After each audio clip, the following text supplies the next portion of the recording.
ಉಸ್ತುವಾರಿ ಮಂತ್ರಿಗಳಾದ ಡಾಕ್ಟರ್ ಪರಮೇಶ್ವರ್ ಜೊತೆ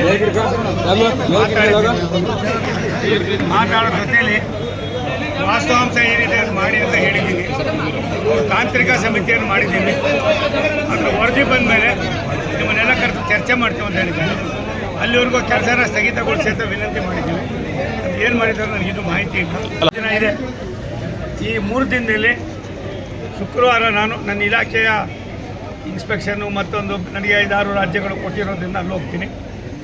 ಶನಿವಾರ ಮಧ್ಯಾಹ್ನ ತಪ್ಪು ಸಾಯಂಕಾಲ ಬರ್ತೀನಿ. ಬಂದರೆ ಪೂರ್ತಿ ದಿನ ಇರ್ತೀನಿ. 3 ದಿವಸದಲ್ಲಿ 1 ದಿನ 1 ರಾತ್ರಿ ಬಂದರೆ ಮಾರನೇ ಸಂಜೆವರೆಗೂ ಕೂಡ ನಾನು ಇಲ್ಲೇ ಇರ್ತೀನಿ. ನನಗೆ ಗೊತ್ತಿಲ್ಲದನ್ನು ಕೇಳಿದ್ರೆ ನಾನು ಹೇಳೋದಿಲ್ಲ. ಅವ್ರು ಹೇಳಿದ್ದನ್ನು ನಾನು ಹೇಳ್ತಾ ಇದ್ದೀನಿ. ನಾನು ಇದಕ್ಕೆ ಹೊಸಬ. ಇವೆಲ್ಲವೂ ಕೂಡ ನಾನು ಬರೋಕ್ಕೆ ಮುಂಚೆ ಆಗಿರುವಂಥ ಒಂದು ಪ್ರಕ್ರಿಯೆ ಆಗಿರೋದ್ರಿಂದ ನಾನು ಈ ಜಿಲ್ಲೆಯ ಹಿತದೃಷ್ಟಿಯಿಂದ ಈ ಭಾಗದ ಜನರ ನೋವನ್ನು ಅರ್ಥ ಮಾಡ್ಕೊಂಡಿರೋದ್ರಿಂದ ಒಂದು ಜಿಲ್ಲೆಯ ಅನ್ಯಾಯ ಮಾಡಿ ಇನ್ನೊಂದು ಜಿಲ್ಲೆಗೆ ನೀರು ತಗೊಂಡು ಹೋಗ್ತಕ್ಕಂಥದ್ದು ಸಮಂಜಸವಾದಲ್ಲ ಅನ್ನೋದನ್ನು ಮುಖ್ಯಮಂತ್ರಿಗಳ ಗಮನಕ್ಕೆ ತಂದಿದ್ದೇನೆ. ಅವರು ತಾಂತ್ರಿಕ ಸಮಿತಿಯನ್ನು ಮಾಡ್ತೀವಿ. ಅದು ವರದಿ ಬರಲಿ ಅನ್ನೋ ಮಾತನ್ನು ಅವರು ಮತ್ತು ಜಿಲ್ಲಾ ಉಸ್ತುವಾರಿ ಮಂತ್ರಿಗಳು ಹೇಳಿದ್ದಾರೆ. ಆ ವರದಿಯನ್ನು ಆಧಾರದ ಮೇಲೆ 1 ವಾರ ನೋಡೋಣ. ಅದಾದಮೇಲೆ ಮತ್ತೆ ನಾನು ಅವ್ರ ಜೊತೆ ಮಾತಾಡ್ತೀನಿ.